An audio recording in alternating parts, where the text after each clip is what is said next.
Ahora sí, muchas gracias. Muy amable por haber activado la grabación.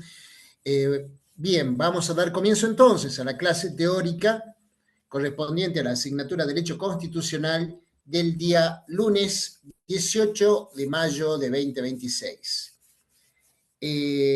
A efectos de poder ordenar el punto en el que vamos a continuar el tratamiento del programa en su parte teórica, vamos a recordar entonces que vamos a ingresar a lo que es la segunda parte de unidad 6, que tiene que ver con los órganos introducidos a la Constitución Nacional por vía de la reforma del año 1994. Cabe destacar que estos órganos fueron introducidos por la reforma en virtud de que, en términos generales, mediaba una disposición, una orientación por parte de los reformadores y además de quienes propusieron la reforma. No nos olvidemos que la reforma del año 1994 es ni más ni menos que la consecuencia de un entendimiento ocurrido entre los dos partidos mayoritarios en ese momento, el Partido Radical y el Partido Justicialista, que promovieron la reforma con el ánimo de introducir algunas modificaciones que se entendían modernizadoras del concepto que en su momento había desarrollado el constituyente originario de 1853, más allá de las reformas fallidas de 1949 y el retorno al diseño original de 1853 a partir de la reforma de 1956, suprimiendo la reforma del año 49. Es decir, estas idas y vueltas habían hecho que la constitución originaria de 1853 haya quedado en su redacción original. En el año 1994, entonces, y como consecuencia del entendimiento, del núcleo básico de entendimiento entre los dos partidos mayoritarios, se llegó a la conclusión de que era necesario introducir algunos nuevos órganos en orden a la modernización del funcionamiento constitucional. Y esto particularmente en lo que nos referimos a la parte orgánica de la Constitución, a la parte en la que se determinan cuáles son los órganos que van a formar parte del Estado según la descripción originalmente hecha en 1853 y que fue mantenida en términos generales en la reforma de 1994. Sin embargo, decíamos, algunos elementos nuevos aparecieron aquí que era necesario, o se consideró necesario en ese momento, incorporar al régimen constitucional. Estos elementos tenían que ver con el funcionamiento de los organismos, de los órganos, de los poderes del Estado que en ese momento ya tradicionalmente teníamos claramente identificados como el legislativo, el ejecutivo y el judicial. Es muy interesante la discusión que plantea al respecto el profesor Germán Vidar Campos en su texto sobre la Constitución reformada, en el tomo 3 de su obra, donde se plantea esta pregunta, si son verdaderamente órganos extrapoder o no. Esto lo iremos discurriendo a lo largo del desarrollo de esta clase. Pero la parte que a nosotros nos interesa, la parte que a nosotros nos toca, tenemos que ceñirnos a aquellos órganos que ingresaron efectivamente al catálogo de instituciones que se encuentran incorporados al texto de la Carta Magna. Uno, quizás de los más relevantes, de los más importantes, de los más significativos, porque tendía, según la carta de entendimiento entre los justicialistas y los radicales, tendía a darle mayor agilidad al Estado. Pero hay que reconocer que esto no sucedió. Nos vamos a referir en este aspecto al jefe de gabinete de ministros, el artículo 100 de la Constitución de la Nación. Naturalmente ustedes hoy en día están absolutamente al tanto de lo que, del rol que debe desempeñar el jefe de gabinete de ministros. Digo esto porque uno de los órganos más puestos en la atención pública en este momento es ni más ni menos que la jefatura de gabinete. Desde el punto de vista político, podemos entender que, y así se avisora a partir del núcleo de entendimiento de coincidencias básicas que hubo por la necesidad de la reforma, decíamos, uno de los elementos que más se valoró para tratar de incorporar este órgano en la base de sustentación, en la base de poder del Poder Ejecutivo, era que esta jefatura de gabinete de ministros fue fusible del Poder Ejecutivo. Vamos a traducir en términos claros. La jefatura de gabinete tiende en las organizaciones políticas de raíz parlamentarista a llevar adelante, a titularizar lo que es toda la administración del Estado. Es decir, viene a ser el jefe de gobierno, en tanto que se reserva para el presidente la jefatura de Estado. Por eso ambas figuras aparecen diferenciadas, aparecen distanciadas. Y además, cuando existe una crisis de carácter institucional que afecta a este ámbito, es decir, a la parte ejecutiva de los órganos de gobierno, se entiende que para no perder el rumbo, la jefatura de ministros, el jefe de gabinete de ministros, debe sortear lo que se le llama un voto de confianza por parte del Congreso, puesto que debe ser designado con el aval del Congreso, por eso es de raíz parlamentarista, y en caso de no tenerlo, el jefe de gabinete, o en algunos estados como Italia, como Inglaterra, como Alemania, se le llama primer ministro, o en Alemania canciller, tienen que renunciar y dejar que se forme nuevo gobierno. Pero queda indemne el jefe de Estado. El jefe de Estado o presidente no se modifica por esta situación, sino que quien debe irse presentando la renuncia porque el voto de confianza le ha sido negado por la mayoría parlamentaria, es el jefe de ministros. Bien, esa era la idea original, buscar poner un fusible que pudiera saltar, que pudiera desecharse cuando existía una crisis institucional lo suficientemente grave como para generar un golpe de timón en la trayectoria de las políticas que implementaba el gobierno. Imponer la jefatura de gabinete de ministros dentro de un sistema que no es el parlamentarista, sino todo lo contrario, y según lo vimos en la clase anterior, bajo la crítica de Carlos Santiago Nino, ustedes se acordarán, estamos ante un sistema hiperpresidencialista, es decir, quien tiene la batuta en este tipo de organización política es el presidente, no el jefe de gabinete de ministros o no el primer ministro. Es verdaderamente una solución a medias, digamos que se quedaron a medio camino, porque esto sí es útil en una fórmula gubernamental parlamentarista, pero no en una fórmula gubernamental hiperpresidencialista como la nuestra. Con lo cual, el jefe de gabinete de ministros se terminó convirtiendo en un supersecretario del presidente y además un ministro, en definitiva.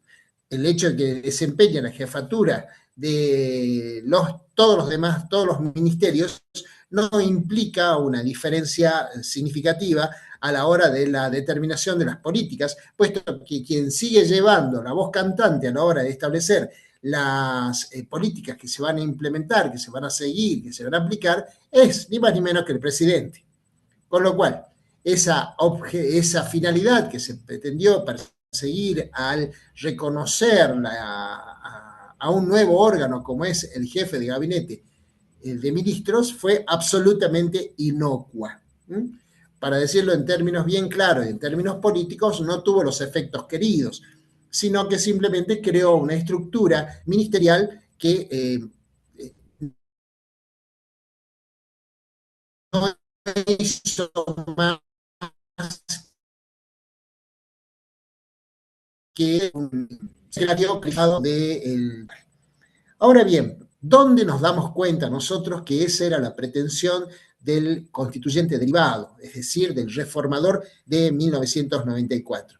Sí, en términos generales es una superestructura, podemos decirlo así, que sin ninguna duda necesita de recursos para poder existir, para poder desarrollarse, para poder moverse, para poder tener algún tipo de dinámica que explique o justifique su existencia, y eso implica recursos. Bien, esto es indudable, no nos vamos a apartar, ocurrió verdaderamente.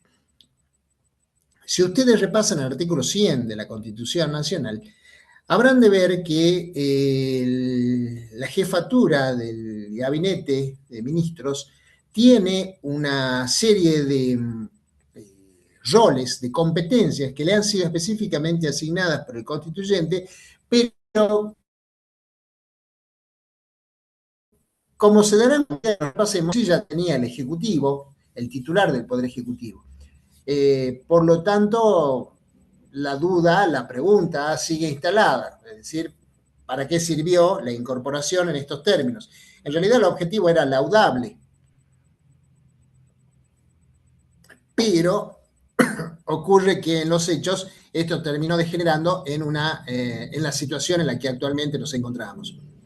Una vez más, porque nuestro sistema sigue siendo hiperpresidencialista.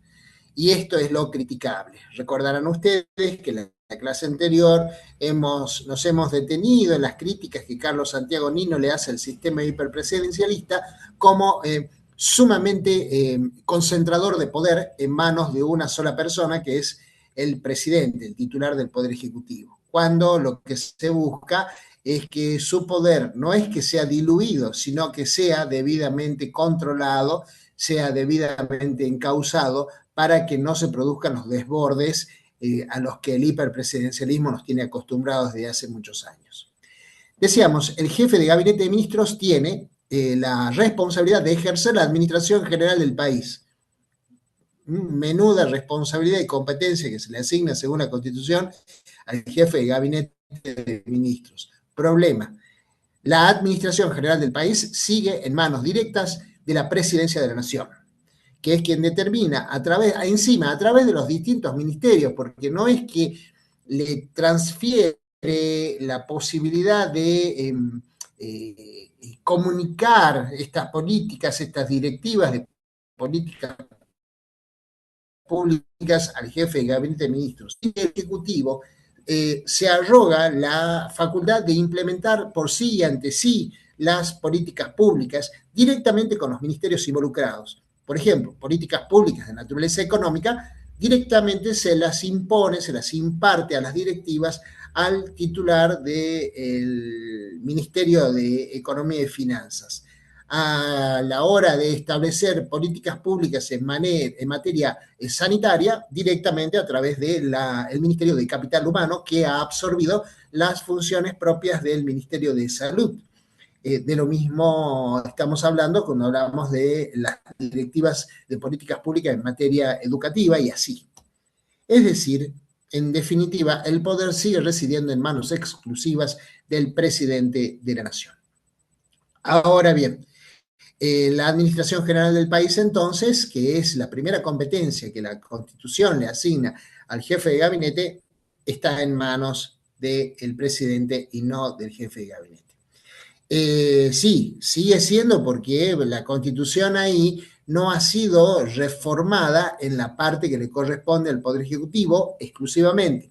Le han introducido este órgano por debajo del presidente, pero en definitiva la responsabilidad primera y última en materia de administración del país sigue siendo el presidente, y cuando lo que se buscaba era aliviar esta tarea al jefe de Estado para depositarla en el jefe de gobierno, que era el jefe de gabinete. Además, expedir actos y reglamentos que sean necesarios para ejercer las facultades que le atribuye la misma norma que fija sus competencias y las que le delegue el presidente de la nación.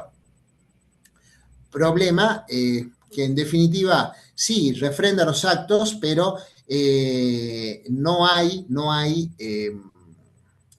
protagonismo del jefe de gabinete. No nos olvidemos, siempre acuérdense, en la figura original el jefe de gabinete es el jefe de gobierno. En la figura original, en el pensamiento original, el presidente es el jefe de Estado. El Estado es el mismo siempre, el gobierno puede cambiar. Bien, los negocios de la nación, acá pregunta Maxi, ¿a qué hace referencia cuando dice que los negocios de la nación refrenda y legaliza los actos del presidente con su firma? ¿Qué quiere decir? Refrendar implica ratificar que quien firma es el presidente. En otras palabras, el acto de refrendamiento significa que quien está refrendando da fe que quien firma es el presidente, que es la voluntad del presidente o del titular del Ejecutivo la que se está haciendo conocer. Para que ustedes lo tengan quizás más claro, en la fórmula original que utilizaba el Poder Judicial, la firma de los jueces iba refrendada con la de un secretario. El secretario daba fe que quien firmaba era el juez o los jueces. En este caso, el Poder Ejecutivo no puede expedir un acto que no cuente con la debida rúbrica del ministro, el jefe de gabinete de ministros, o en su caso del ministro del área correspondiente.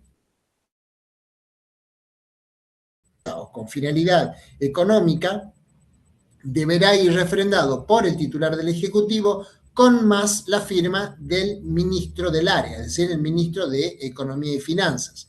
Si está refrendando si está firmando o está expidiendo un decreto de naturaleza sanitaria, deberá ir la firma del presidente con más la firma, refrendando la firma del presidente, del ministro o secretario del área de salud. Eso implica que el ministro es, en términos generales, un secretario ejecutivo del presidente de la nación. ¿Por qué ejecutivo? Porque ejecuta las decisiones del presidente de la nación. Los ministros son secretarios. Por eso es que en Estados Unidos, ustedes se habrán dado cuenta que en Estados Unidos los ministros no se llaman ministros, se llaman secretarios. El secretario de Estado, el secretario del Tesoro es el ministro de Economía, el secretario de Estado es el ministro de Relaciones Exteriores. Es decir, ellos tienen la denominación de secretarios, porque en definitiva esos son respecto del presidente. Y coincidentemente, el sistema norteamericano también es hiperpresidencialista. Por eso es que el presidente de Estados Unidos tiene las manos libres para actuar como actúa y solamente cuando se cumplen determinados requisitos, como por ejemplo el paso del tiempo, más de 60 días, recién le tiene que pedir autorización al Congreso o tiene que esperar que el Congreso lo habilite a declarar un estado de guerra, por ejemplo, que es lo que pasó con Irán. Bien, ahí tienen ustedes claramente perfilada la labor de los ministros. Los ministros son secretarios del Poder Ejecutivo. Efectúan los nombramientos de los empleados de la administración. En realidad, quien designa a los empleados de la administración termina siendo el presidente. Y era razonable que el constituyente de 1994 le confiara esta tarea al jefe de gabinete de ministros. ¿Por qué? Porque la labor administrativa, la designación de personas en cargos administrativos, no puede depender del jefe de Estado. El jefe de Estado está para otra cosa. El jefe de Estado está para tomar las decisiones de Estado, es decir, aquellas decisiones que van a comprometer la responsabilidad del Estado, no solamente hacia adentro, sino también hacia afuera del país. Estas políticas de Estado, que están en cabeza del titular del Poder Ejecutivo, exceden en mucho la designación de personal administrativo. Imagínense que el presidente no tendría que estar ocupado en firmar un decreto que designe a los escribientes administrativos del Ministerio de Educación, sino que eso tiene que estar, es una cuestión puramente administrativa y dejada en manos del jefe de gabinete de ministros. Por eso está allí. Sin embargo, en los hechos, los decretos de designación son eso, decretos de designación y como tales emanan del Poder Ejecutivo. Bien, ejercer funciones y atribuciones que le delegue el presidente de la nación. En otras palabras, aquello que el presidente no se quiera hacer cargo, le tira la labor al jefe de gabinete de ministros. Y en acuerdo de gabinete resolver materias que le indique el Poder Ejecutivo. Esto es importante. No confundir decretos de necesidad y urgencia, que son aquellos que solamente puede dictar el presidente, bajo las condiciones que establece la Constitución, es decir, que sean situaciones que verdaderamente de carácter tan grave justifique el dictado de este tipo de decisiones bajo el control de un organismo bicameral que va a controlar, que guarda por lo menos las formalidades indispensables para hacer un acto cuasi legislativo emitido por el Poder Ejecutivo, y además el Congreso tiene que estar en receso o en su caso que haya verdadera dificultad para convocar su reunión. Bien, pero distinta es la naturaleza de los decretos que se firman en acuerdo general de ministros. ¿Por qué? El acuerdo de ministros o acuerdo de gabinete significa que los instrumentos, básicamente decretos, que salen con acuerdo de ministros o acuerdo de gabinete, significa que lo firman todos los ministros que integran el gabinete. Esto, de alguna manera, está puesto ¿para qué? Para que todos los ministros que firman ese instrumento, esa disposición cuasi legislativa que está confiada al Poder Ejecutivo, tengan responsabilidad solidaria por eso que se está disponiendo, que eso que se está resolviendo. Esto tiene una significación política muy importante. Imaginemos que se tome algún tipo de medida que involucre cuestiones de salud, de educación, de seguridad. Entonces, naturalmente, tiene que ir rubricado, además del presidente y del jefe de gabinete de ministros, por los ministros de cada área que esté afectada por la decisión que se está tomando, sin perjuicio que los demás también sean llamados a firmar. El acuerdo de ministros implica que más de un ministro, y no solamente el ministro del área, sino de otras áreas, áreas afectadas, también deben ser llamados a firmar. Ese acuerdo tiene un sentido político que es el de distribuir las cargas de responsabilidad entre todos aquellos que hayan rubricado el instrumento. Bueno, otras funciones como coordinar, preparar y convocar las reuniones de gabinete de ministros. Al día de hoy sabemos que, por ejemplo, en esta administración, las reuniones del gabinete de ministros no se hace a convocatoria del jefe de gabinete, sino a convocatoria de presidencia. Con lo cual ya vemos que no funciona o no se le asigna verdaderamente el sentido, el significado que marcó el constituyente de 1994. El jefe de gabinete de ministros sigue siendo uno más del gabinete y no el que convoca, entre otras cosas, las reuniones de gabinete. Envía al Congreso los proyectos de ley del Ministerio de Presupuesto Nacional. El del presupuesto sí lo envía, no así el resto de los proyectos de ley, porque en definitiva estos terminan llegando al Congreso a través de las respectivas áreas de los ministerios. ¿Cuáles son la ley de ministerios y de presupuesto nacional? Es aquella que organiza generalmente cuando asume un presidente, siempre tiene en su cabeza cuál va a ser la nueva organización de su administración. Eso implica que muchas veces suprime ministerios, une ministerios o aumenta un ministerio o más. Esto se trata a través de una ley de ministerios que lo somete a consideración del Congreso y el Congreso ya tradicionalmente acepta, admite, aprueba esta ley a libro cerrado.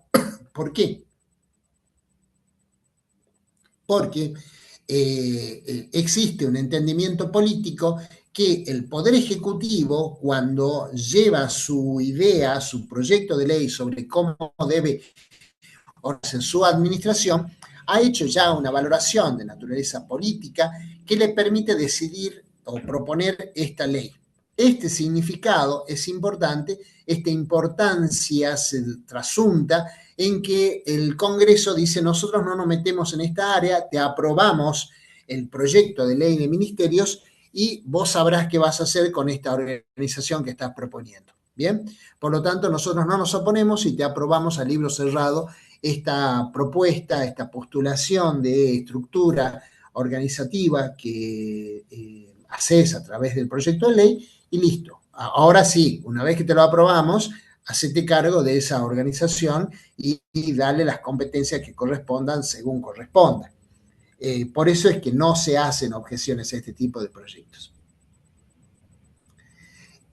Porque estamos hablando de la ley de presupuesto. La ley de presupuesto que debería ser presentada a determinada época del año, sin embargo, el Poder Ejecutivo, particularmente esta administración, ha tomado por costumbre no elevar la ley de presupuesto en tiempo y forma, lo que ha hecho que funcione en varias oportunidades con presupuestos anteriores. Esto tiene también un significado político. Esto tiene, no, a principio de año no. Eso se hace más o menos antes del cierre del periodo legislativo del año para que el Congreso lo evalúe y lo apruebe. Estamos hablando de la ley de presupuesto, porque ya cuando comienza el año siguiente, el año fiscal siguiente, ya tiene que estar en vigencia la ley de presupuesto. ¿Cuál es el político que hay aquí? Que la ley de presupuesto generalmente cuenta o debería contar con el aval de los distintos partidos políticos para llegar a ser aprobada sin mayores discusiones, porque existen áreas que con sus más, con sus menos, absorben más o menos recursos. Entonces el Ejecutivo decide en qué gasta o va a gastar la plata.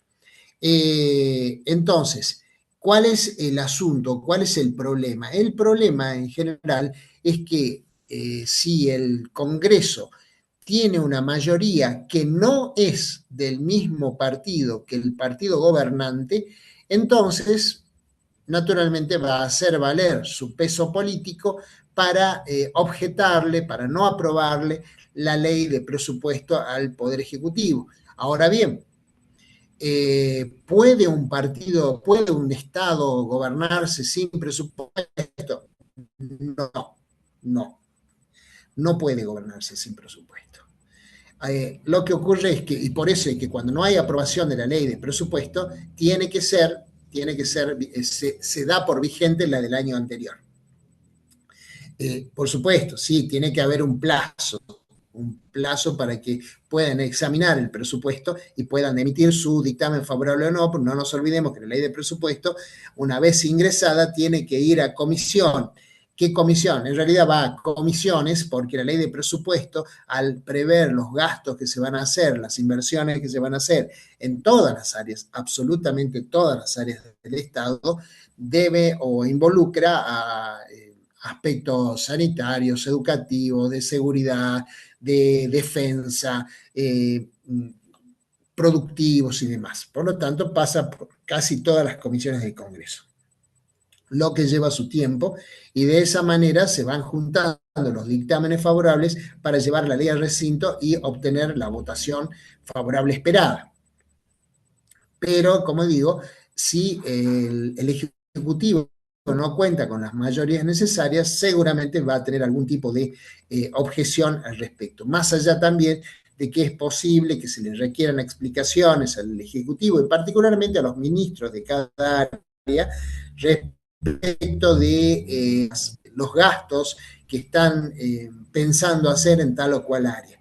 El problema quizás también pasa por que el Ejecutivo sabe que a través del dictado de un proyecto de ley de presupuesto que tiene que pasar por el filtro de donde no tiene la mayoría, puede ver objetadas, puede ver cuestionadas sus propuestas de gastos de recursos, con lo cual el Ejecutivo puede también tratar de evitar este control a través de no mandar, no enviar el proyecto de ley de presupuesto. ¿Esto puede pasar? Sí, es una posibilidad política.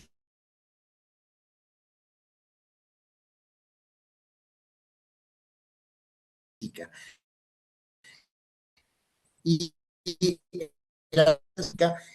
él ya no solo es político, sino también es económico. Y es que las condiciones económicas y financieras del Estado en un año no son idénticas a las condiciones económicas y financieras del Estado en el año siguiente y mucho menos en el que va a venir. Por lo tanto, el presupuesto termina, al ser un presupuesto anterior, termina encontrándose desactualizado respecto de las necesidades que el Estado debería afrontar y los recursos con los que debe hacerlo.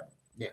Ese es un problema político, pero también es un problema económico y financiero que el Estado, del cual el Estado debe hacerse cargo si no envía en tiempo y forma la ley de presupuesto, como por otro lado la oposición cuando vence al partido oficialista no sacando el dictamen favorable o no aprobando la ley de presupuesto en tiempo y forma. ¿Esto ha pasado en la historia del país? Sí, muchas y repetidas veces. Sí, el tema de las erogaciones, en realidad, en tema de los empréstitos, hemos visto en la clase anterior que el que tiene la responsabilidad de pronunciarse acerca de tomar empréstitos por parte del Estado argentino es el Congreso de la Nación. ¿Bien? Esto lo dice claramente la Constitución, no hay mucha vuelta que darle, está dentro de las facultades, las competencias que el artículo 75 de la Constitución Nacional le confiere al Congreso de la Nación. Recaudatorias, el jefe de gabinete, recaudatorias en el buen sentido de la palabra, digo, el inciso séptimo del artículo 100 habla de hacer recaudar las rentas de la nación y ejecutar la ley de presupuesto. Además, bueno, es refrendatario de leyes, de decretos reglamentarios del Ejecutivo. Ustedes recordarán que el Ejecutivo tiene facultades de reglamentar, tiene la competencia para reglamentar normas legislativas cuando lo necesiten, naturalmente, porque hay leyes que no necesitan reglamentación y hay leyes que sí. Respecto a estas últimas, el Poder Ejecutivo debe dictar el decreto reglamentario correspondiente y en este caso debería acompañar a su firma de la firma del jefe de gabinete.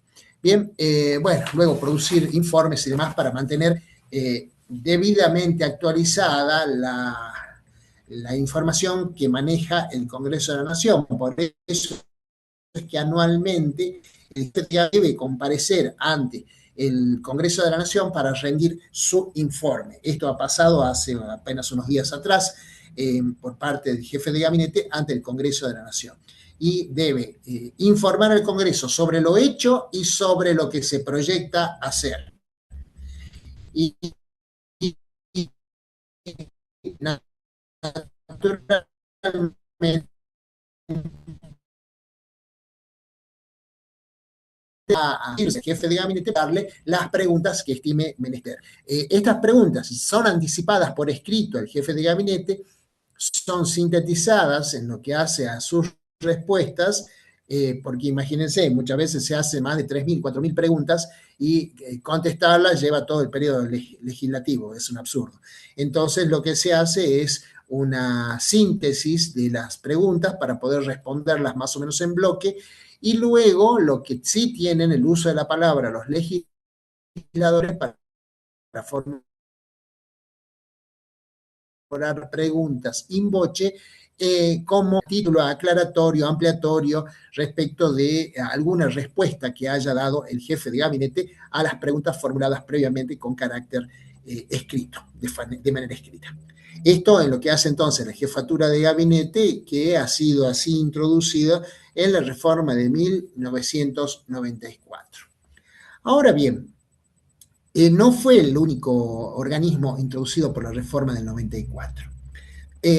Existe otro organismo que ha tenido verdaderamente y tiene verdaderamente mucha significación, mucha importancia en la conformación de las estructuras de poder dentro de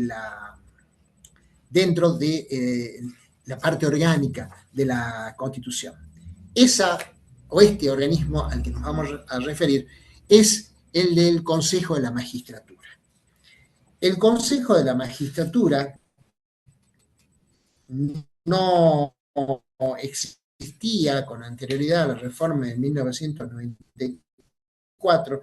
La reforma del 94 dio pretexto de despolitizar el Poder Judicial pretendió buscarle alguna solución que permitiera quitarle o restarle en realidad el componente político al Consejo de la Magistratura.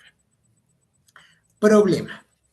En realidad este problema ya lo había anticipado el profesor Ricardo Haro muchos años antes. El profesor Ricardo Haro era un constitucionalista muy estudioso de los sistemas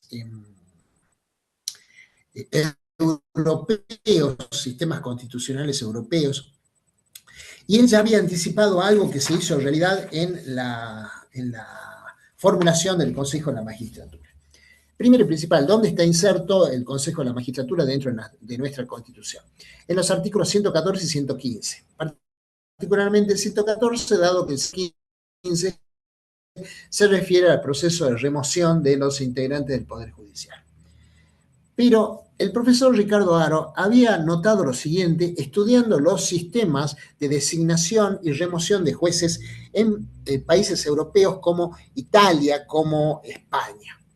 Él decía que estos sistemas habían adoptado el mecanismo de Consejo de la Magistratura para evitar que la discrecionalidad política se colara a la hora de la designación de los jueces dentro de los poderes judiciales de estos estados. Pero ¿qué ocurre o qué ocurrió según el profesor Ricardo Haro? Es interesante porque él vino a dar acá una conferencia en el Colegio de Abogados de Jujuy y donde repitió lo que ya venía anticipando desde hacía mucho tiempo.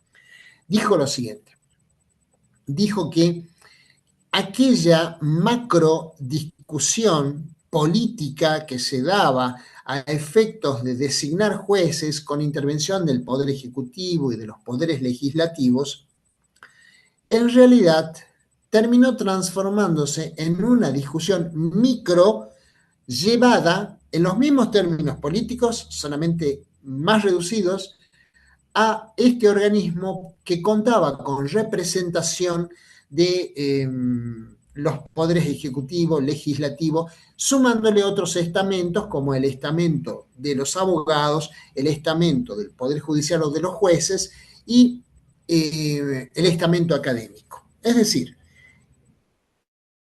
en definitiva, lo que era una discusión de gran envergadura política, porque estaban directamente involucrados al principio el Ejecutivo y el Legislativo, terminaba siendo reducido a una discusión más chica, una mesa más chica, pero donde la discusión seguía siendo política, puesto que cada uno de los integrantes de estos estamentos buscaba tener representación en esa mesa de una manera tal que su decisión incidiera sobre la designación de los jueces. Por lo tanto, decía el profesor Ricardo Haro, la cuestión no se soluciona.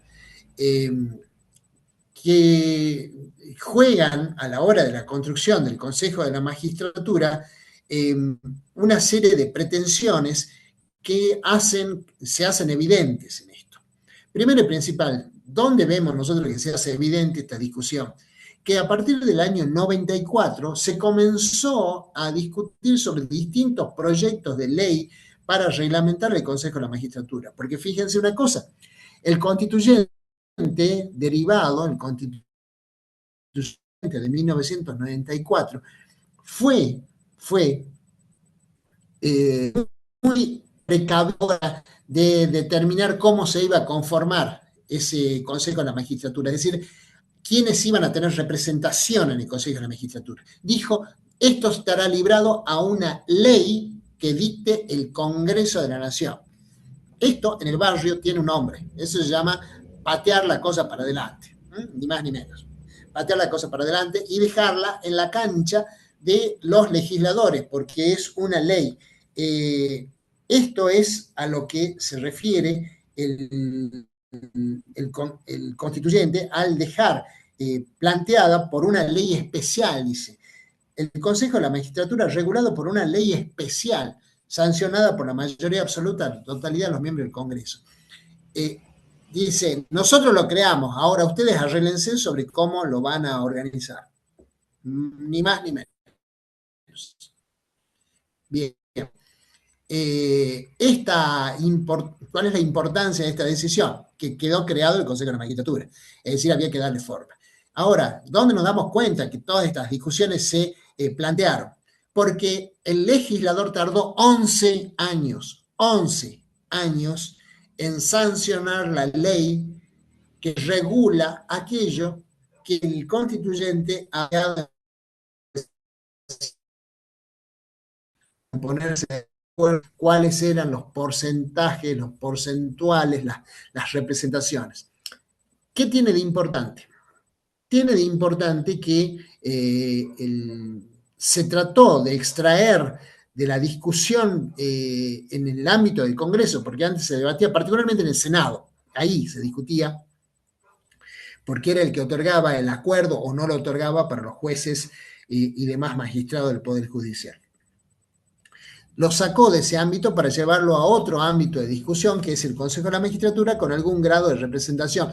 Dice que debe tener equilibrio, no dice que debe ser igual la representación, dice que debe haber un cierto equilibrio. Obviamente, ¿quiénes tienen la mayor parte de la representación asegurada? Los miembros del Poder Ejecutivo y los miembros del Poder Legislativo, con la diferencia que en el Poder Legislativo hay representantes por las mayorías y por la minoría, ¿bien? Por la primera minoría. Entonces, esto pretende más o menos equilibrar la situación. Además, se incorporan representaciones por parte del estamento de los jueces, que también deben tener un representante allí en el en el Consejo de la Magistratura, como también representantes del estamento de los abogados, que también deben tener. ¿Y por qué los abogados? Porque los que materializan las discusiones jurisdiccionales son los abogados que ejercen la representación de las partes en litigio. Por eso tiene que estar representado el estamento de los abogados. Y también se reservó un espacio para la representación de los académicos o de los universitarios, de las universidades públicas. Sí, también la Corte Suprema puso a consideración un nuevo reglamento para la selección, pero es un reglamento para la selección, no es o no influye sobre la integración del Consejo. Ojo, esas son dos cuestiones distintas. Estamos hablando de lo que es cómo se conforma el Consejo y cómo funciona, ya es parte del reglamento. Además, en este sentido, cómo se organiza el Consejo, cómo se organiza la designación de los representantes, los consejeros, es decir, miembros del Consejo. Sabido es que el Ejecutivo, los del Ejecutivo son oficialistas. Los representantes del Congreso serán los de la mayoría, serán oficialistas, los de la primera minoría serán oposición. Pero a la vez, dentro del estamento de los jueces, habrá jueces que tienen algún alineamiento ideológico o con la oposición o con el oficialismo, y sobre todo el estamento de los abogados también tendrá acorde con la orientación ideológica de los miembros de ese colegio. Hace 3 semanas atrás hubo elecciones acá en el Colegio de Abogados de Jujuy para la selección de los primeros integrantes, representantes del Colegio de Abogados en el futuro Consejo de la Magistratura de Jujuy, creado por la reforma constitucional del 2023. Bien, lo mismo pasa en la Nación. Es decir, también se buscan ciertos alineamientos ideológicos respecto de los candidatos de los distintos estamentos para ocupar esa representación dentro del Consejo. Entonces, ¿quién va a buscar esa representación? Aquellos que estén alineados con una u otra orientación ideológica. Esto es así como debe pasar, digo, porque responde a una realidad. De la misma manera, dentro del ámbito académico, el hecho de que sean académicos no significa que sean políticamente asépticos. Entonces, también los postulados, las personas postuladas para integrar al Consejo de la Magistratura debe tener algún tipo de representación ideológica también. sea que no nos hagamos acá los distraídos, esto es lo que usualmente ocurre. Eh, a ver, el Consejo de la Magistratura está bien que exista en la medida en que transparenta la discusión. ¿Por qué? Porque toda discusión, toda selección de magistrados, hoy por hoy tiene o toma estado público porque cualquiera puede presenciarla entrando a la página oficial del Consejo de la Magistratura que transmite en vivo y en directo las entrevistas a los postulantes, los cuestionamientos que se le hacen a los postulantes, y de alguna manera eso lo hace transparente, lo hace más prístino, más claro, más cristalino. Ahora, el problema no está tanto en el proceso de la selección, sino como en la elección misma, pero en la elección misma, ¿bien? En la decisión final. Ahí está el problema. Formar los órdenes de mérito terminan jugando factores que no son necesariamente aquellos que se identifican con los que uno pretende que se valoren para la designación de un juez. ¿Bien? Entonces, ahí juega la discrecionalidad política de la que hablaba Ricardo Haro. Claro, por supuesto que juega. Por supuesto que juega. Esta situación, entonces, a ver, no hay sistema perfecto. Todos los sistemas son absolutamente perfectibles. Ahora bien, un sistema como este debería tener la mayor claridad posible. Lo único bueno que tiene este sistema es que por lo menos transparenta el proceso. Repito, transparenta el proceso. Pero la decisión última, porque quien de esa discusión que se da en el Consejo de la Magistratura se eleva una terna al Poder Ejecutivo. El Poder Ejecutivo de esa terna elige a su candidato y esto lo somete al Senado para que el Senado le otorgue el acuerdo correspondiente. Ven ustedes que la situación es, una vez que se desprende el Consejo de la Magistratura de la decisión, puesto que ya ha elegido la terna, los 3 nombres que pueden ir a ocupar ese cargo, que está vacante, pasa por la mano del Ejecutivo y el Ejecutivo tiene una decisión, toma una decisión absolutamente política. Y una vez que eligió, manda ese pliego, se le llama pliego a la propuesta de designación, al Senado, que a su vez también impregna su decisión de político, con lo cual lo político siempre termina estando presente. Bien, pero ahora nos concentremos específicamente en el Consejo de la Magistratura.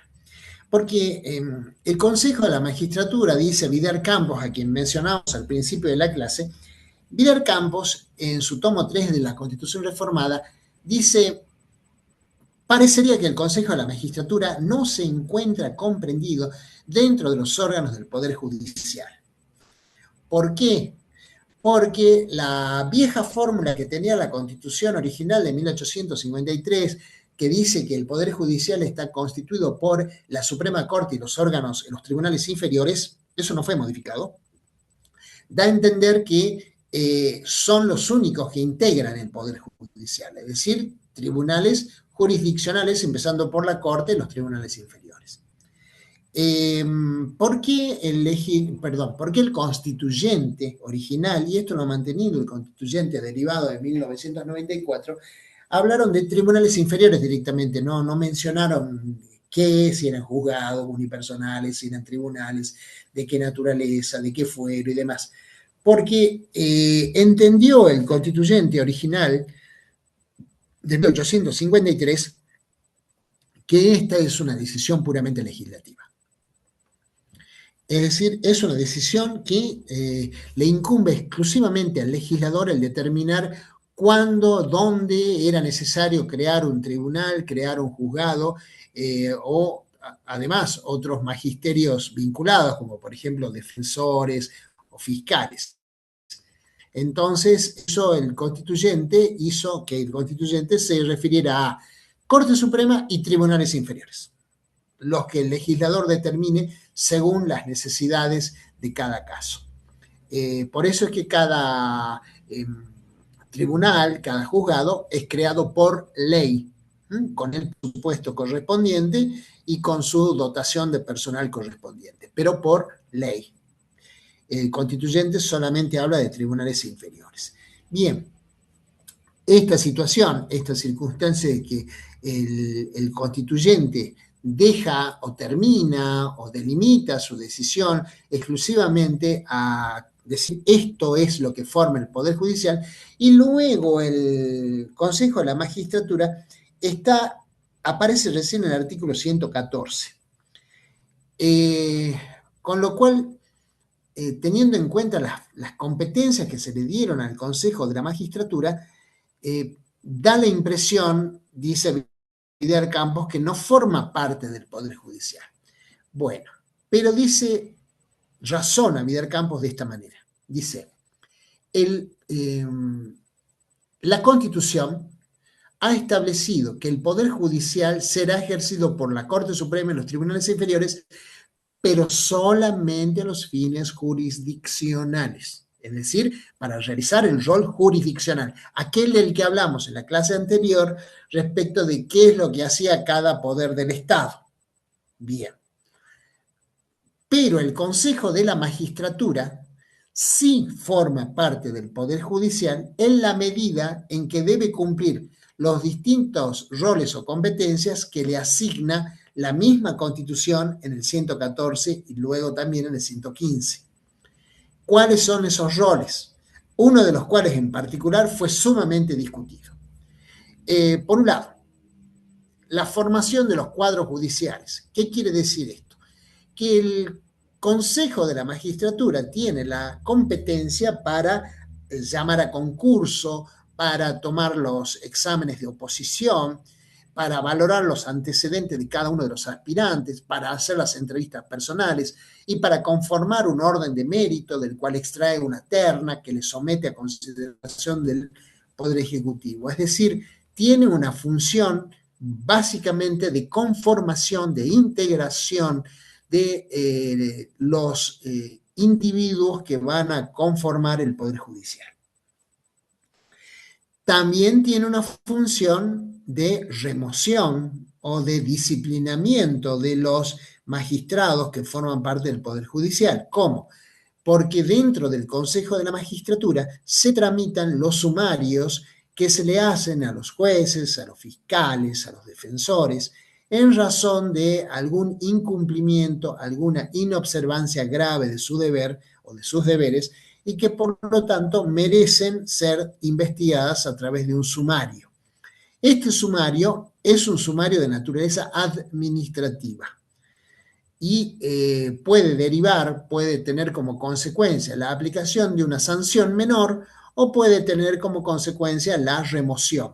Pero para la remoción es necesario seguir el procedimiento que marca el artículo 115 de la Constitución a través de un jurado de enjuiciamiento que tomará, si cabe, la decisión de remover al magistrado en cuestión. No confundir con el proceso de juicio político.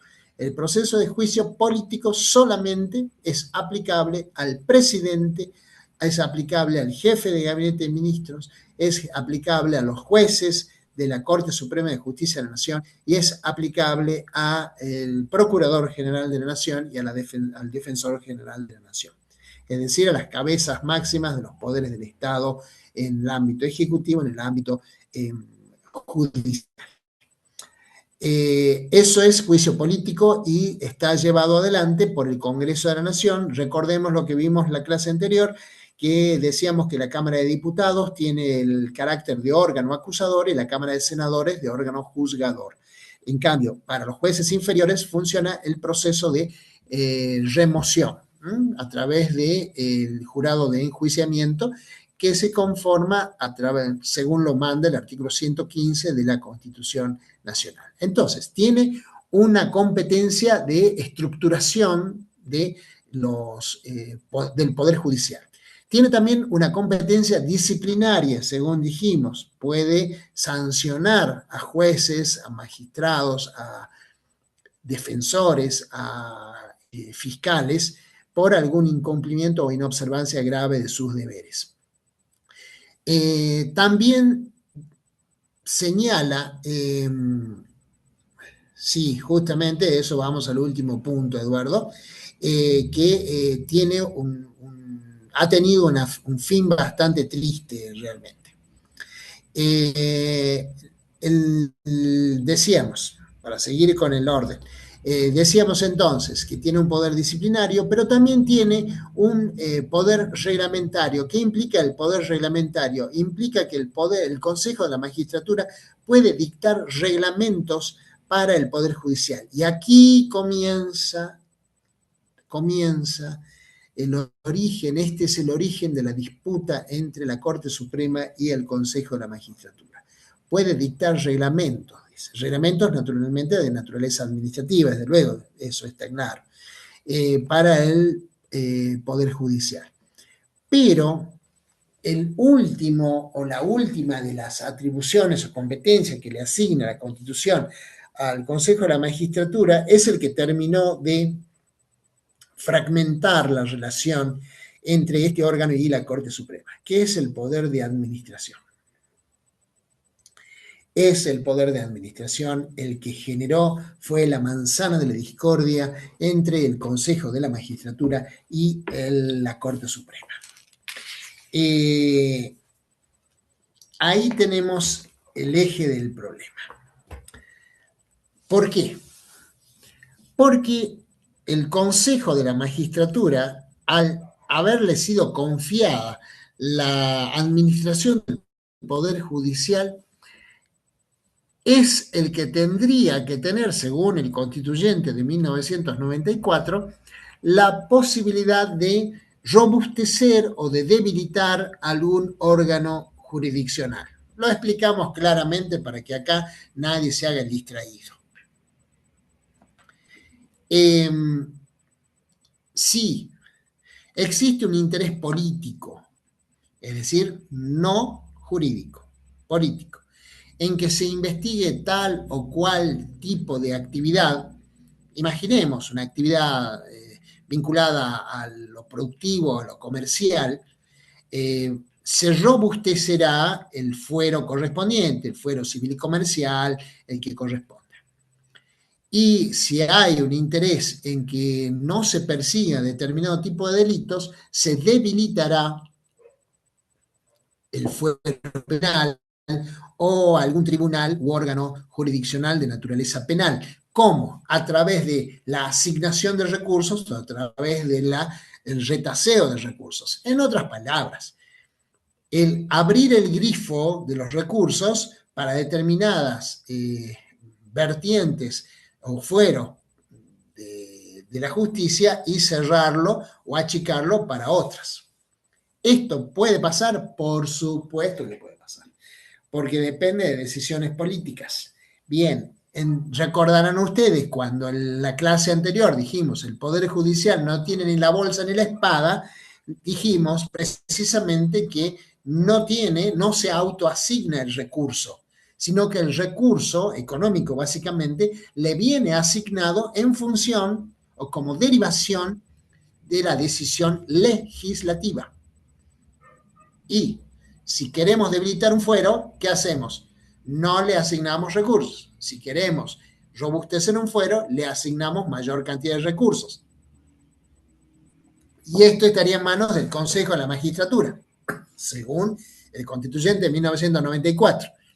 Grave desentendimiento entre la Corte y el Consejo de la Magistratura. No, la Corte depende de los recursos que le asigna la ley de presupuesto a través de la ley que dicta el Congreso. La Corte no genera sus propios recursos, no los genera.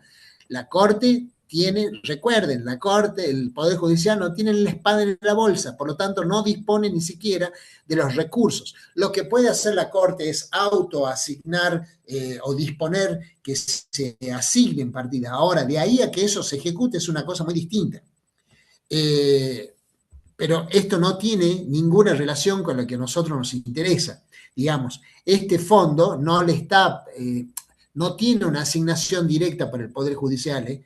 El Poder Judicial depende para la designación hasta de una ordenanza que sirva café depende de que ese cargo de la ordenanza esté previsto en una ley de presupuesto para que así la Corte pueda designar a la ordenanza.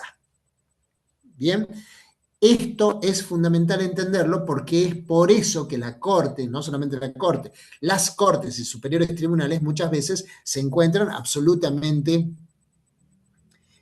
sometidos a las decisiones de los otros poderes del Estado. Por eso es tan relevante entender que el Consejo de la Magistratura buscó, a través de su implementación, apropiarse de una facultad que hasta ese momento era absolutamente, totalmente privativa de la Corte Suprema de Justicia de la Nación. A ver, para que se entienda, no es que la Corte Suprema de Justicia de la Nación va a determinar cuáles van a ser los recursos asignados y los va a nombrar concretamente, sino que la Corte Suprema lo que sí puede hacer es, en base al recurso asignado previamente por la ley del Congreso, por ley de presupuesto del Congreso, puede sobre esos recursos tomar determinadas disposiciones para orientarlos en un sentido o en otro, o aplicarlos a una necesidad o a otra. Pero no quiere decir que la Corte va a generar sus recursos. La Corte administra o administraba los recursos que ya tenía asignados, y no más. El Consejo de la Magistratura vino a agregarle a lo que ya existía, a esta limitación que tiene en materia presupuestaria la Corte, vino a agregarle el tema de que ahora te saco la administración, ahora la tengo yo la administración. Y generó esta tormenta de relación a la que hace referencia Eduardo más arriba, respecto de, bueno, al final, ¿quién va a tener la decisión sobre los recursos? Que eso es lo importante, eso es lo crítico. ¿Quién va a tener la asignación sobre los recursos? La decisión sobre los recursos asignados. Este tira y afloja entre la Corte, porque la Corte reivindicaba para sí el mantener la administración de los recursos, diciendo que, de otra manera, su facultad de gobernar el funcionamiento del poder judicial iba a ser absolutamente diluido, disuelto, disipado. De hecho, la Corte, cómo administra la organización del Poder Judicial a través de el dictado de acordadas reglamentarias. Recordarán ustedes que hemos mencionado, dentro de las facultades legislativas que tiene la Corte Suprema, está el dictar acordadas, con carácter general. Bien, estos pronunciamientos tienen entonces esa significación. De reglamentar, de administrar, de mejorar el funcionamiento de justicia y demás. Bien, no hay ningún problema con esto.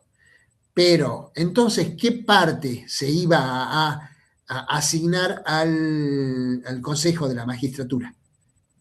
Ahí estaba la discusión. ¿Cómo se resolvió?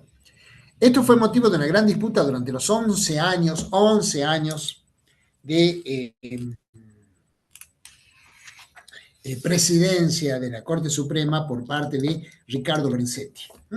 Por eso Lorenzetti logró, como presidente de la Corte, imponer dentro de la Corte a un secretario llamado secretario de Administración. El secretario de Administración absorbía todas las facultades de administración de carácter puramente instrumental de la Corte. Para ponerlo bien claro, bien, los fondos que se asignaban, las partidas que se liberaban, los autos que se utilizaban, el combustible que se debía permitir a los vehículos, en fin, las cuestiones propias de una administración, de una mega institución como es el Poder Judicial. Bien, pero una vez que Lorenzetti abandonó, o lo fueron, de la presidencia de la Corte Suprema, vino Horacio Rosati. Y Horacio Rosati, además de ser el famoso juez de la Corte Suprema que votó por sí mismo como presidente de la Corte Suprema, cosas raras si las hay, además operó para que pudiera ser designado dentro del Consejo de la Magistratura, que sí integra un juez de la Corte, que sí integra el juez de Corte. No.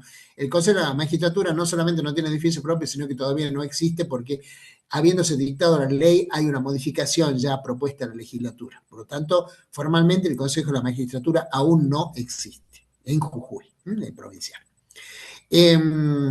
Decíamos, a ver, para volver al tema, Horacio Rosati operó dentro del Consejo de la Magistratura, que sí integra, pero integra como uno más, digamos, el Consejo, para ser designado presidente del Consejo de la Magistratura. Con lo cual, fíjense ustedes, la discusión entre quién administra el Poder Judicial hoy ha perdido todo sentido. ¿Por qué? Porque el presidente de la Corte es a la vez presidente del Consejo de la Magistratura. Por lo tanto, está en los dos lados del mostrador. Por un lado, como presidente de la Corte, puede decir, la Corte reserva para sí la competencia de administrar sus recursos. O como presidente del Consejo de la Magistratura, puede decir, el Consejo de la Magistratura reserva para sí la competencia de administrar los recursos que debe utilizar el Poder Judicial. Es decir, claro, el constituyente no previó ese límite, pero sí se desprende de la legislación, en el sentido de que si el sentido republicano de gobierno es la división de poderes, y si la justificación para preconizar la división de poderes dentro de un sistema republicano de gobierno es que haya un sistema de pesos y contrapesos o de controles recíprocos, está claro que el presidente de un poder del Estado, cabeza de poder, Poder Judicial, Suprema Corte, presidente de la Suprema Corte, no puede a su vez ejercer la presidencia del Consejo de la Magistratura, que es el que tiene facultades de designar jueces y a la vez la facultad de sancionar jueces, disciplinarlos y también de administrar el Poder Judicial. Con lo cual, ¿qué es lo que está en juego? ¿Qué es lo que está en crisis? ¿Qué es lo que está verdaderamente amenazado? Ni más ni menos que la garantía de la independencia del Poder Judicial. Eso es lo que está amenazado. Recordarán ustedes, imparcialidad e independencia son dos garantías. La imparcialidad funciona hacia adentro del proceso. Es lo que exige que el juez sea un juez neutral respecto de las partes litigantes, que no tenga compromiso ni con uno ni con otro, que no le interese el sentido final de la solución que se va a asignar al caso, es decir, que le sea indiferente y por lo tanto, a no estar comprometido, puede ser neutral y puede ser imparcial, y debe ser imparcial. En cambio, la independencia es esa neutralidad del juez o del tribunal respecto de los actores externos al proceso, que nadie lo pueda venir a presionar, a apretar a un juez para que tome una decisión en un sentido o en otro. Una funciona hacia dentro del proceso, o sea, otra hacia afuera del proceso. Bueno, lo que está acá en crisis con este raro diseño actual del Consejo de la Magistratura es la garantía de independencia del Poder Judicial. Fíjense ustedes qué grave la situación respecto de algo que debería ser tan prístino, tan claro, tan transparente. Y sin embargo, nos encontramos donde nos encontramos. Bien, entonces, el Poder Judicial tiene esta particularidad. Puede ser, Eduardo, puede ser. Bien, la Corte hoy por hoy es una Corte que ha entrado en un periodo crítico como nunca antes se ha visto. ¿Por qué? Primero porque está muy menguada. 3 jueces No me puede venir a decir ningún juez de la Corte que 3 jueces pueden, de alguna manera, tomar todas las decisiones que tiene la Corte para tomar. Eso es falso. Es falso. Es matemáticamente falso, es cuantitativamente falso y es cualitativamente falso. Esto es grave. Es una situación insostenible. La Corte no está completa, y si no está completa debería ya haberse producido el llenado de las vacantes de la Corte, sean quienes sean que las vayan a proponer, pero debe llenarse esas vacantes. La Procuración General de la Nación, que está vacante desde que se fue la Procuradora General Gilles Carbó, también funcionando desde hace muchísimo tiempo con un Procurador General subrogante, el Procurador Casal. Esto tampoco puede ser. La estabilidad, la seguridad jurídica de un país no puede darse el lujo de tener una corte incompleta y una procuración general desarrollada, desempeñada por un juez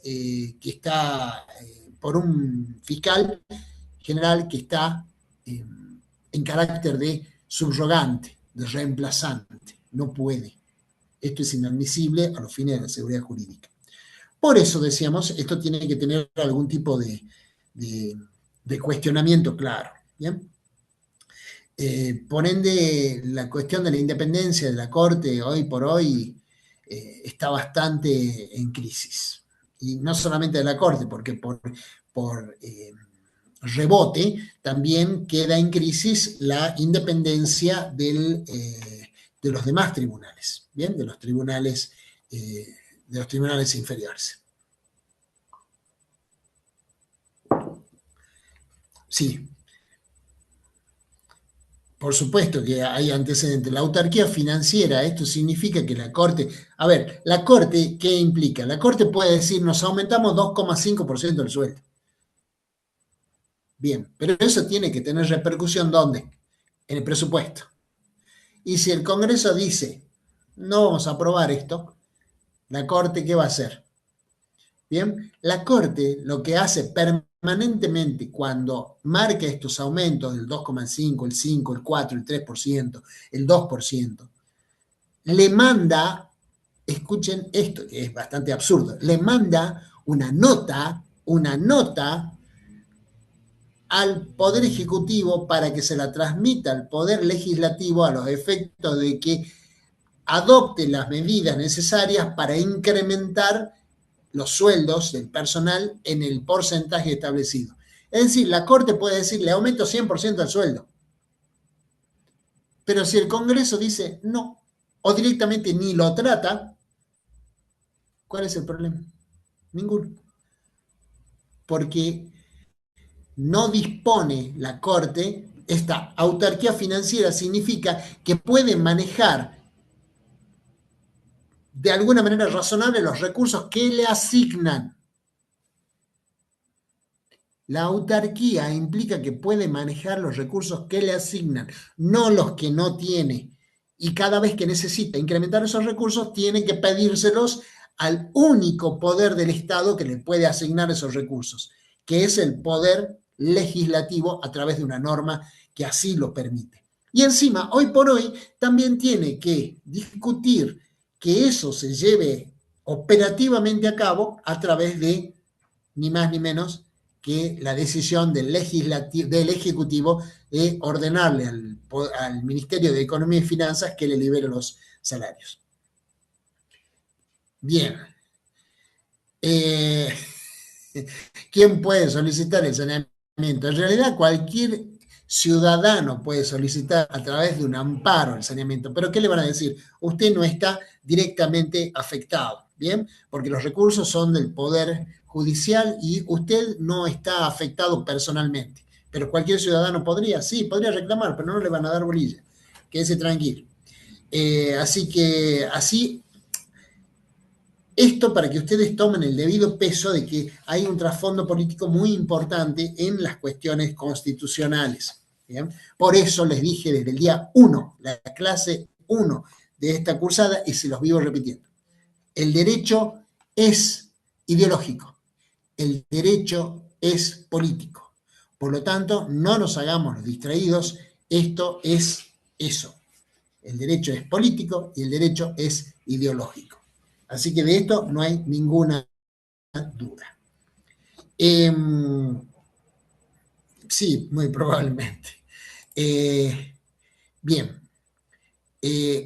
Ahora vamos a tratar a uno de los órganos más importantes que ha creado en realidad no lo ha creado la reforma, no la ha creado la reforma del 1994, sino que ya existía en la organización constitucional previa a 1994 y ya en la constitución original de 1853, que es el Ministerio Público, pero con un carácter distinto.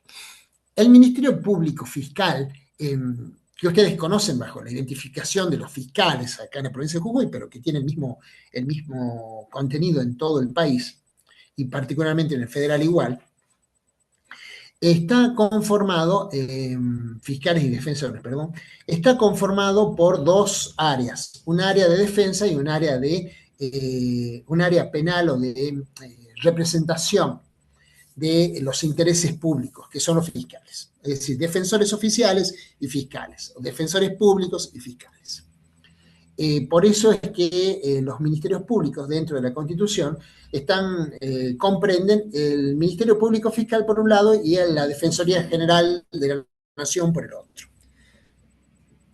El objetivo es asegurar aquello que fue parte de la idea original de los constituyentes de 1853.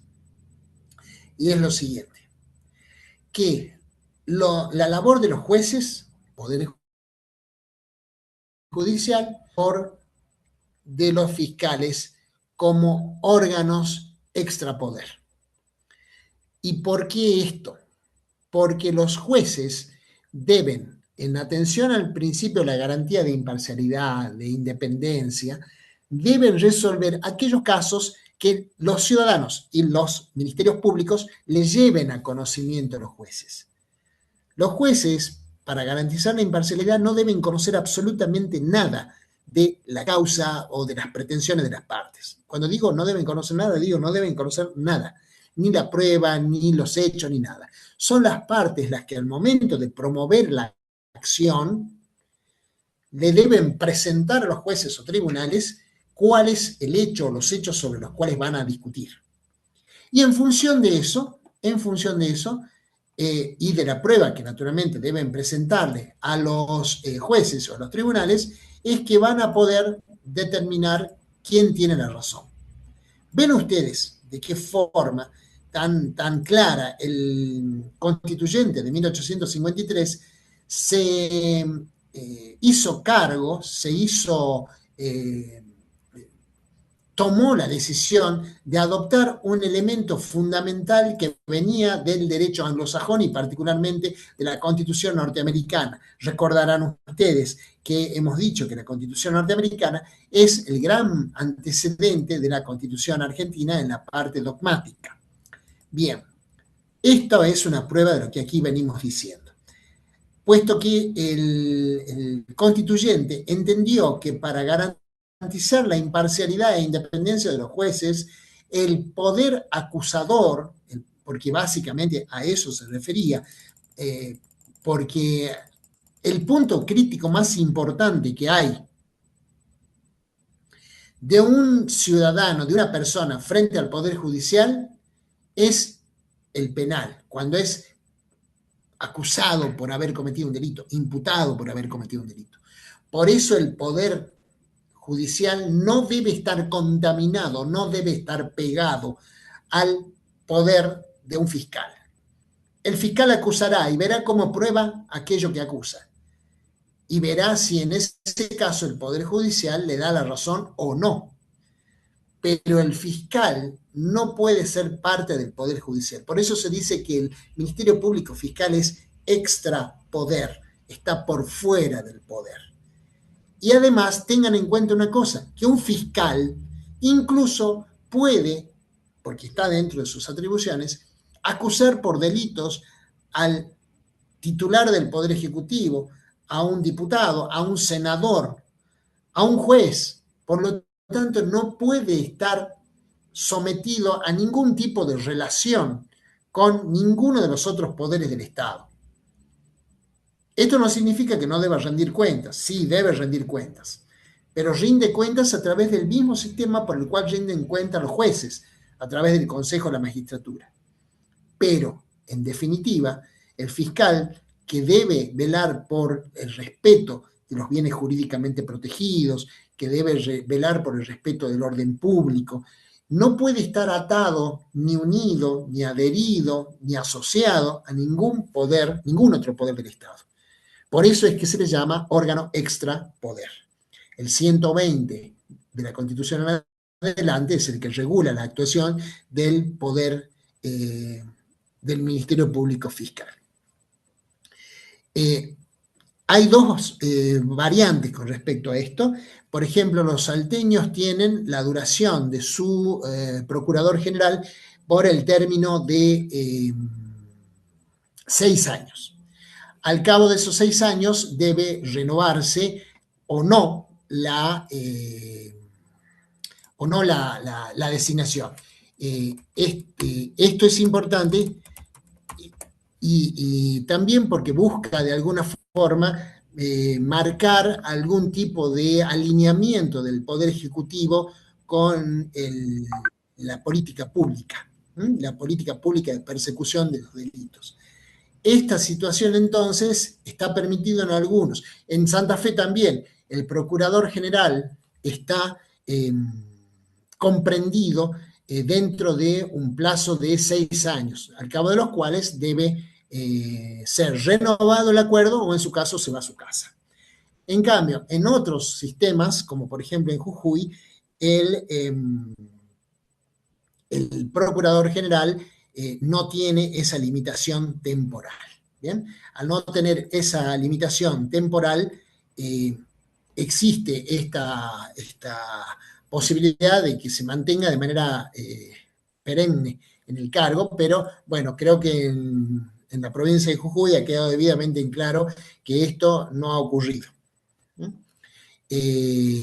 Así que no, seguramente muchos de ustedes se acordarán lo que ocurrió en noviembre, octubre del año pasado, donde hubo una situación bastante escandalosa con el entonces Procurador General, acá en la provincia de Jujuy. Y desde luego, sí, es verdad, los fiscales gozan de las inmunidades funcionales de las mismas protecciones e intangibilidades de las que gozan los miembros del Poder Judicial. Eso sí, para garantizar además que tengan libertad de acción. ¿Bien? Si no, los fiscales no podrían acusar, no podrían promover acciones en contra de personas que tengan algún tipo de poder. Y lo que se busca es que en uso de las atribuciones, las competencias que les confiere la Constitución, puedan y deban ser libres para poder accionar conforme a derecho. Esto lo digo con las prevenciones del caso, puesto que la política criminal muchas veces hace que se tuerzan un tanto las pretensiones del Ministerio Público Fiscal, y eso no se le escapa a nadie que lea de manera atenta los diarios. El último que nos interesa tratar es el Defensor del Pueblo. El Defensor del Pueblo es un órgano conformado desde la Convención Constituyente de 1994, pero con una finalidad muy específica. Esta finalidad tiene que ver con buscar el amparo, la protección de ciertas actividades que tienen un interés social que es muy marcado. Por ejemplo, derecho ambiental. La protección de derechos de tercera generación son muy importantes a la hora del desempeño del defensor del pueblo. El defensor del pueblo, que también existe en la provincia de Jujuy, porque está el nacional y está el provincial, fíjense una cosa, en la nación estamos sin defensor del pueblo desde hace más o menos 15 años. Y esto es una falencia grave también del sistema institucional argentino. Esto no podría haber pasado, no debió pasar. Y sin embargo nadie se entera. ¿Por qué? Porque las tareas que se le han dado, las competencias que se le han dado al defensor del pueblo, hoy por hoy las desempeñan los fiscales, las desempeña algún otro tipo de organismo. Pero en definitiva, el defensor del pueblo está puesto allí como un sujeto que va a proteger de manera ineludible, porque es un deber constitucional, los intereses y los derechos de las personas, tanto colectiva como individualmente consideradas, pero en relación a los derechos de tercera generación. ¿Bien? Que son aquellos derechos contenidos básicamente en los instrumentos internacionales de derechos humanos a los que la República Argentina ha adherido y que se encuentran nominados en el artículo 75, inciso 22 de la Constitución. Bien. Muy bien. Recuerden, ¿tienen alguna pregunta, algo para decir, hacer o evacuar en este momento?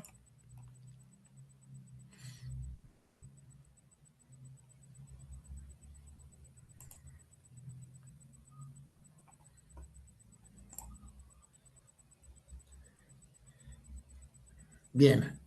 ¿Qué dijimos entonces? El defensor del pueblo es un órgano extrapoder, pero que en definitiva rinde cuentas ante el Congreso de la Nación, eso me olvidé decir, y repito, su objetivo es proteger derechos de tercera generación. Bueno, recuerden, bien, Carranza la Truvese, bien, lloren con eso porque va a ser interesante. Tengan en cuenta cómo votan los distintos jueces de la Corte. Eso es importante, eso es importante. Tengan en cuenta eso. Bien, recuerden, el día 21 a las 10 de la mañana se va a abrir el cuestionario para el recuperatorio del primer parcial. ¿Sí? Hubo un problema con el recuperatorio del parcial el día viernes. ¿Cuál fue el problema? Yo programé que se abriera a las 10 de la mañana y que se cerrara a las 22 horas, pero evidentemente el sistema no abre el cuestionario de manera automática. Por lo tanto, voy a tener que hacerlo manualmente el 21 a las 10 de la mañana, hacerlo visible para los alumnos que vayan a rendir el recuperatorio. Bien. No hay que hacer fallos, aviso. Lo que hay que tratar es Fontevecchia y Carranza la Truvese, hay que leerlos y estudiarlos. Los temas que se tratarán en la siguiente clase, que no va a ser el lunes porque es feriado 25 de mayo. Es un problema. Voy a hacer esta pregunta para que quede. Sé que en este momento tenemos nada más que 92 alumnos en el aula, así que vamos a marcar esto para ver. La cantidad de alumnos que hay en la comisión 2, es decir, la que va desde las 5 de la tarde a las 7 de la tarde, de las 17 a las 19 horas. Pregunto, esto no es para que lo contesten ahora en el chat, no es para eso, es para que lo charlen entre sus compañeros y ya lo veremos cuando veamos el viernes. ¿Habría posibilidad de que agrupemos la comisión 1 y la comisión 2 a las 3 de la tarde? O, en todo caso, agrupar la comisión 1 y la comisión 2 a las 5 de la tarde. O, en su defecto, agrupar la comisión 1 y la comisión 2 a las 4 de la tarde. Es interesante la propuesta porque veo que como muchos han migrado a la comisión 3 de los sábados a las 10 de la mañana, me preguntaba, sobre todo viendo la cantidad de alumnos que van a la comisión 2 a las 5 de la tarde, que son cada vez menos, ¿por qué no agruparlos con los que, los que van a las otras comisiones? No lo contesten ahora, porque si no van a llenar el chat de preguntas y de respuestas. No ahora. Lo vemos el viernes para evaluar esa posibilidad. Y de esa manera tratar de aprovechar mejor el tiempo y los recursos con los que contamos. Bien, para el viernes, la comisión que no ha tenido clases, vamos a ir con FAL, vamos a ir con el fallo, los dos fallos que vimos que fueron triple filiación y maternidad subrogada. Y vamos a ver también Carranza, La Truvese y Fontevecchia, ¿cómo vamos a hacer? Vamos a comprimir los tiempos lo más posible. Pero lamentablemente no podemos hacer otra cosa porque lo del viernes no estaba previsto. La verdad que yo no tenía previsto que el 15 no iba a haber clases. Los del sábado vamos bien, es decir, ahí vamos perfecto con las clases, no hay ningún problema con los prácticos, por lo tanto seguimos adelante. No, Artavio Murillo nunca lo puse para el parcial, jamás lo puse para el parcial, porque además Artavio Murillo es de la Corte Interamericana de Derechos Humanos. Bien, sí, se sube esta clase, la del día 11, al aula virtual, en cuanto el equipo técnico de UNJU virtual me dé el ok y me pase los links, yo lo paso inmediatamente al aula virtual. Muy bien. Listo, nos vemos nosotros el día viernes, a la hora de siempre, con la Carranza, La Truvesa y Fontevecchia, por favor, por amor de Dios, Fontevecchia. Bueno, nos vemos. Chao.